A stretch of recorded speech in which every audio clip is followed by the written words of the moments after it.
Hi, everybody. Welcome to Grab Your Keys. I am very excited to have a longtime friend with me in the mortgage business. But not only that, he is very faceted in 100 different things. I can't wait to have a great conversation with him today. Jim Park, who is the executive chairman of the Mortgage Collaborative. If I'm not mistaken, I know you changed. I think you've done everything at the Mortgage Collaborative, but you're a founder, you're the executive chairman, a CEO, partner. And why don't you talk a little bit about the Mortgage Collaborative, Jim, and how that came about? Well, Sue, thank you for inviting me to your program. I'm excited to have a conversation with you. And you've done some amazing stuff throughout your career. And that's how we met, actually, with the Mortgage Collaborative. Because I love the Mortgage Collaborative. I'm a huge advocate of everything that you guys do and bringing people together. How did that come about? Well, that was over 10 years ago. And in fact, you were one of the first members of the Mortgage Collaborative way back when. You were on our board.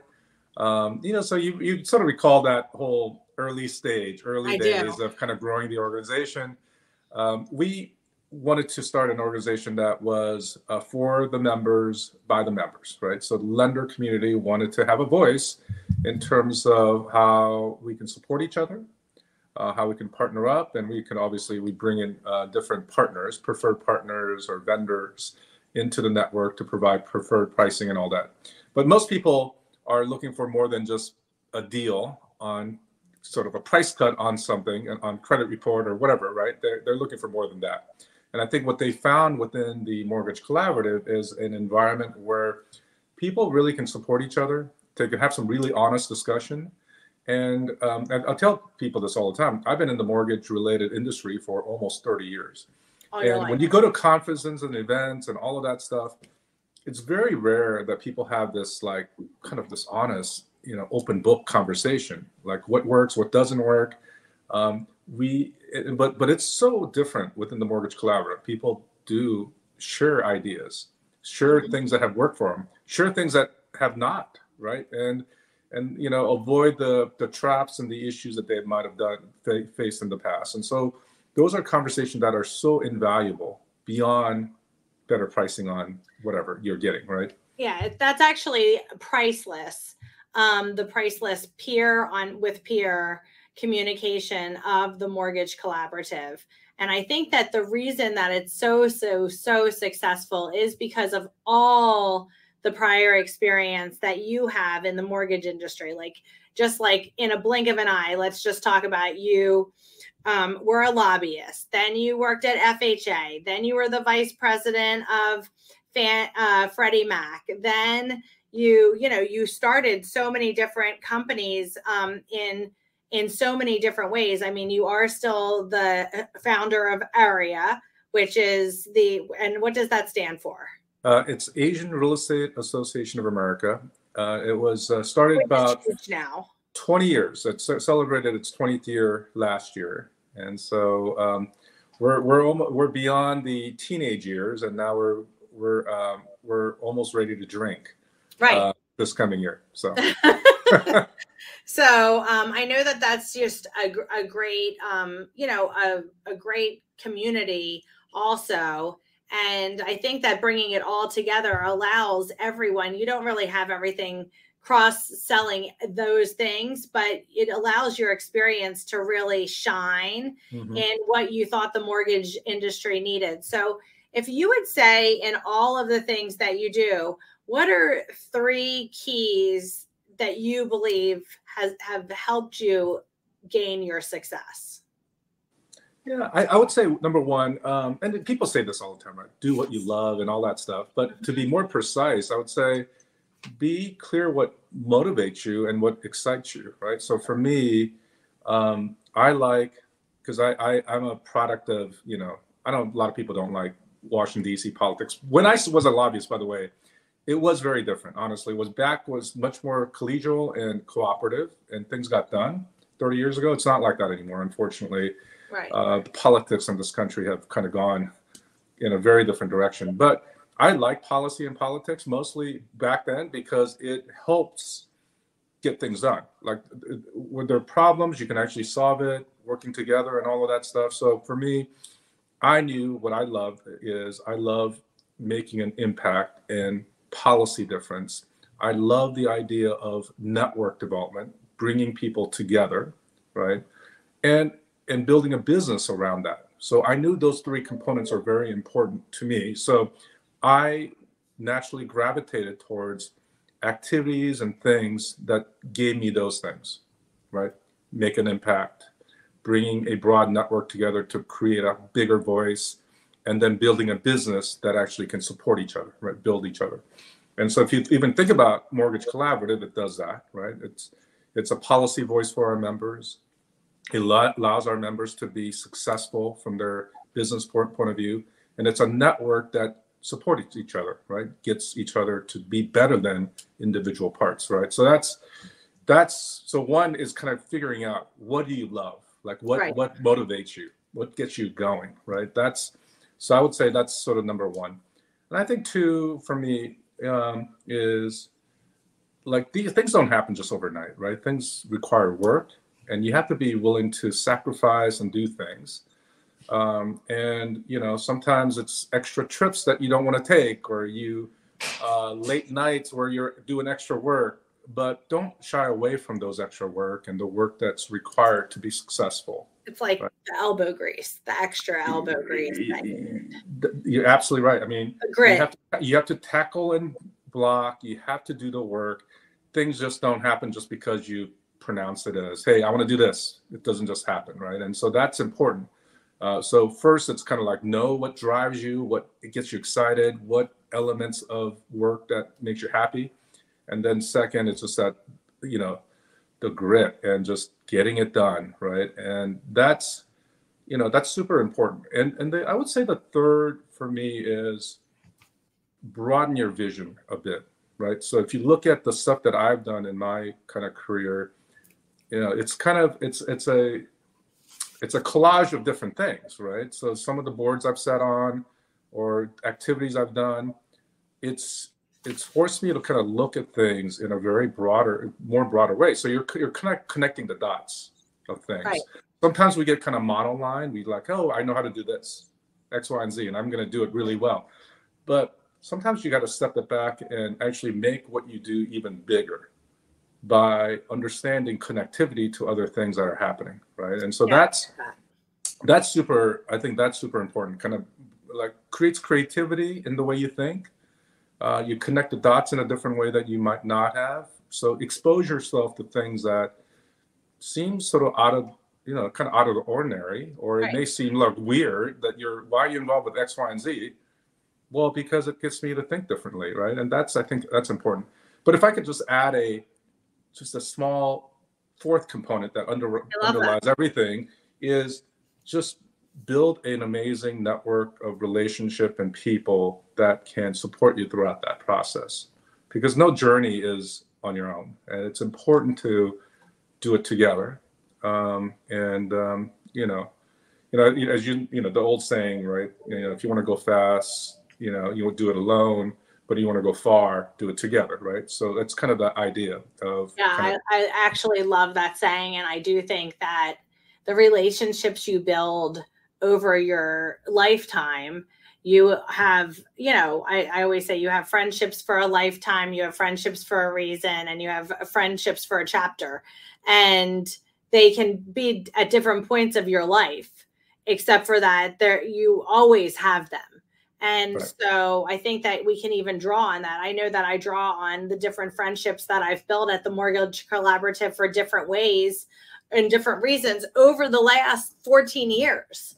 So, and I think that really illustrates the network of relationships that, you build in the beginning to make people understand that this is a collaborative, this is a lifetime journey, and the people that you bring together learn at the same time and build value, or they wouldn't come constantly. Exactly. And you were part of the early days of doing the collaboration labs, right? You're like one of the first adopters of that whole idea, which is, you know what, now it seems like, hey, everyone should be doing that, whatever. But it wasn't really the norm, right? Where you literally showed your key KPIs to your, so-called competitors, which really, I always tell people, like, people in that room aren't real competitors. Or competitors are really outside that room. So Right. let's support each other, right? Let's cooperate together, right? And let's work together, kind of thing. And it's actually come true, right? Like, people, you've seen firsthand the amount of data sharing and knowledge sharing that goes on at the Mortgage Collaborative and our events. It's really the model for the way the industry should work, frankly, and we should support each other that way more often. So anyway, I'm proud of really the members and people that are in it, you can say these things, but you have to actually build a culture that allows that to happen. And it's really happening. Well, and it's exactly what you said. I think in every company that you've built and run is the impact, the networking, the business, the relationships, like the things that being motivating, the things that you're saying, they're all allow everyone to take their business to the next level.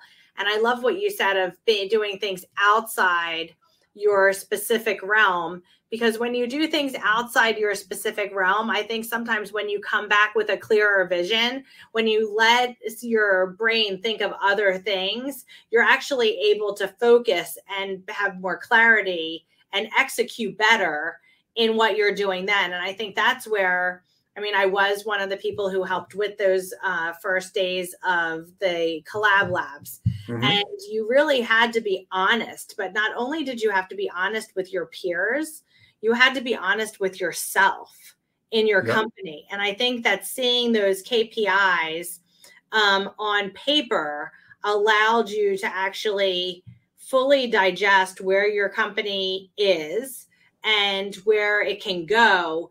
And I think the beauty of that is having the peers that have done less than you and have done more than you to see where you can go. And I think that that's really great to have a path of where you can go. And that's what you were saying, building relationships so that they can help you get where you want to go. Absolutely right. And, we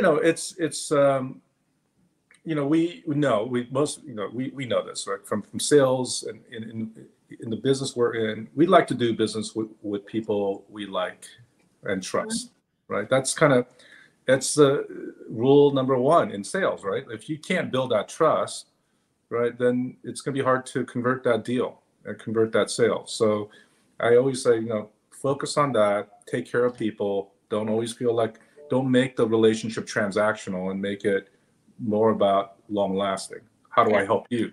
How do I lift you up, right? How do I give you a solution when, and it's not always about just getting that deal done, right? I think when people see that, they start to look at you in a different way. They'll come back to you when they need to refi that loan or whatever you need, right? Whatever is. Yeah, I think that what we allow is the vulnerability to see things differently and to be vulnerable with that. And I think we said that a long time ago, like I'm vulnerable with my clients because I have a lot of empathy for them at times. That means that they're going to tell me things that they might feel uncomfortable with. The same thing holds true with all these businesses that you've built, is allowing that the safe place for vulnerability within the mortgage business or within, your area in that real estate community that you have.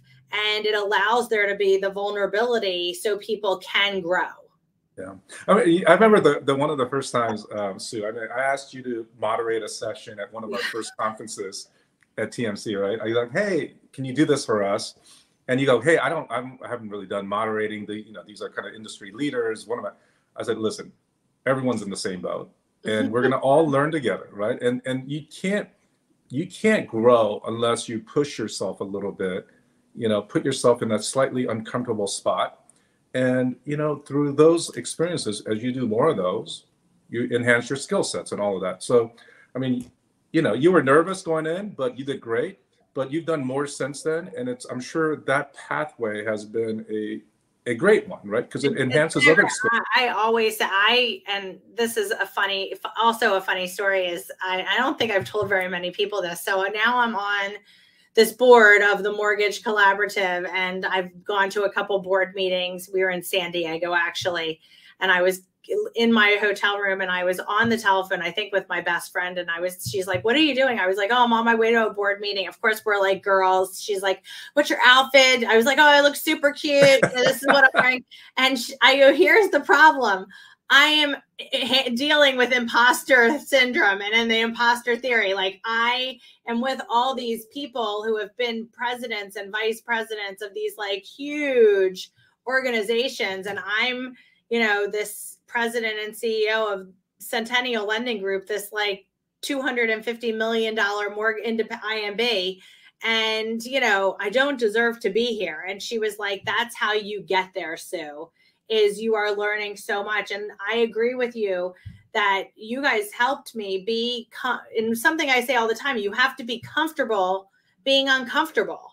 And there were many times where you all pushed me to be uncomfortable, and the peer groups push you to be uncomfortable also, which is, a fabulous part. So I agree with all those 4 keys. Yeah, I think it's also important to find your home, your family, right? Your network and find places that's going to uplift you, that's going to push you, but uplift you, right? Not push you and then downgrade you or critique you, uplift, right? And that's, I think, really important as we think about how we grow as individuals, as professionals. Just attach yourself to people and community and groups that are going to do that for you and with you. And the same obligation comes back to you. Once you've gone through that journey, is you need to help people up, right? And that's super important. So, it's a special moment when you can find those kind of organizations and networks or groups of friends or whatever that does that for you, and then hold on to those folks as long as you can, because that's an important part of your life. So yeah, I agree. That's super important. So who do you admire, Jim? Boy, I admire a lot. I mean, a lot of different folks. I mean, I have some like historical figures that I always find like, the Gandhis of the world, but that's kind of sort of detached, right? Right. Be the change that you want to see in the world, Gandhi thing. So those are kind of aspirational people that are amazing. But I also, my admiration goes to just people like my mom, right. who raised me, who kind of gave me sort of sense of calmness and sort of, I don't know, she has sort of sense of gratitude about her life. And so admiration could be like, there's certainly business leaders that are amazing. Mm-hmm. And all that, but I know my mom in a very personal level, and that's why I admire. I admire people that I know, like personally, because you know what, I don't know. Warren Buffett might be amazing, but I just know his books. I know his his speeches, and he's done amazing things, no doubt about it. And there are people, celebrities that are amazing actors, and then they take on a cause. It's amazing. Yeah. But I love what you said about your mom, though, because of the gratitude. I love that you see the gratitude that she has, and that she's given you that, she's taught you that tool of gratitude, because gratitude is the power of abundance. And I think that that's like a great thing is the gratitude, because you do need to be grateful in order to see the fruits of your labor.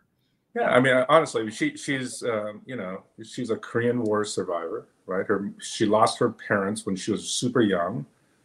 She, came to this country as an immigrant, worked as a seamstress, worked hard, and also took a night job cleaning toilets, right? But had gratitude, right? Yeah. Yeah. So we're all blessed, right? We're all blessed. Yeah. Because if you kind of think of that perspective of where you come from and what you're doing and having that gratitude, it's pretty amazing. It is pretty amazing. That's awesome. If you were in any other profession, I mean, you've done some great things. You sit on, a board of the Smithsonian, which is super cool. But if you were in any other profession, what profession would that be? Boy, you know what? I always sort of said I would have loved to have played sports professionally, or like maybe music. I would have, but I'm a terrible singer. So that would have never worked. But, you know, I mean, being on a rock band would be pretty cool, right? That would be pretty cool. But I would, and this is it's something that I might still do, but I love the arts, and that's part of the reason I'm on the Smithsonian and all that kind of stuff. And by the way, on the Smithsonian, one of the things that we're working on is kind of a social justice, kind of racial bias related exhibitions that go around the country. And so that's one of the reasons why I'm involved with that organization, to have an honest discussion at the local level, at the community level about these issues that Smithsonian's kind of doing research around. But I would love to be more in the arts. Like I was an art major, like that was one of my degrees in undergrad. And so I still have this kind of love for it. And, you know, or like I would love to be like someone who does documentaries and sort of tells a story and hopefully inspire folks. But I don't know, something in the arts, something in the creatives. Yeah. And that's why I do like, you know, the work that we do don't always have to be boring, right? We can make it more interesting and fun, right? So, you know, like the Mortgage Collaborative events are fun, right? We try to add some flair to it and add something that's more than just your typical industry gathering. So it's kind of, you can use your outlets in different ways. Yeah, I do feel that mortgage, since that's the industry that we're in, if you have that creative part of your brain and you can integrate that into mortgage, I think that is a very good combination. And I think that creative salespeople who have an understanding of the arts actually are really good salespeople, because they can, you know, mesh both lives together, let's say, because they have that creativity feel. Yeah, as you've seen some great people who are like, they make social media more interesting and fun and engaging, or their marketing materials, whatever it is, it kind of like, it stands out, whereas everyone else looks like yet another whatever flyer, right? Yes. And so you can, so whatever you love, I mean, I think if you have a passion for creativity and all of that, then embed that into the work that you do, right? And so I think I can still be a semi-creative person, even though I may not be painting today, right? Right. Exactly. What's in the future for Jim Park? Well, I hope I get to see you soon. I think. Are you going to Louisville, by the way? Are you coming there? I have not decided. I have. Oh, you gotta come. I have to come. I have to come. I believe I am going to be able to fit that in, but I have a trip to California and I'm going away next week, so I have to fit it in, and I have to get my daughter back from Alabama. Oh, well, I think if you're in California, come visit. But I am. I'll be there. I have Cindy Ertman's retreat in March, so I'm going to be in Los Angeles in March. Okay, terrific. Yeah, I mean, for me, what's in the future?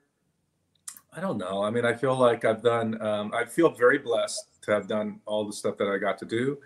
But I still feel like I have a few things in me to do. I would love to kind of create maybe some additional businesses. I don't know. But also my future, my goal and my purpose, the thing that gets me very excited is to bring together diverse communities, particularly for me. My background around Asian American community has been longstanding. So I still feel like I need to contribute to the community. When AREAA started 20 years ago, home ownership rate for the Asian American community was about 52%-ish, right? And now, 20 years later, it's at 62. It's grown at a rate faster than any other community by a long shot, like not even close. And this is during the same time when the Asian community as a population actually grew, as a percentage, grew at the fastest level in this country, right? So the denominator went up fast, but the desire for home ownership actually exceeded that even more. So for me, it's anything that I can do to support the Asian American, but really any community, like any community that wants to strive to be better and be in a better position to pass on wealth to the next generation. Anyone who strives to that and support them in some ways, I would love to continue to do. So anyway, and then just, maintain good friendship with people like you. So Yeah, well, I am blessed to know you, Jim, and I appreciate your friendship. I appreciate seeing you whenever I get to see you. And you know what, the last 14 years, I will say, have been great in being a part of the Mortgage Collaborative. So if you're not part of the Mortgage Collaborative and you're in the mortgage industry, you should definitely check them out. How would people check out the Mortgage Collaborative and get in touch with you if they wanted to know more? Well, and about AREAA too. Yeah, I mean, they can just text me at jpark@mtgcoop.com, or they can just go on our website, themortgagecollaborative.com. All the information is there. We have an amazing group of people that run it day to day. They don't let me do anything because I know that's good. That's good. That's a good thing. That's a good thing. So you deserve that. You have worked hard to get there. So and you know, the relationships built are the relationships for a lifetime. So I thank you very much for being on Grab Your Keys. Guys, make sure to share and like if you want to share this with your friends, that would be fantastic. And here's to next time on Grab Your Keys.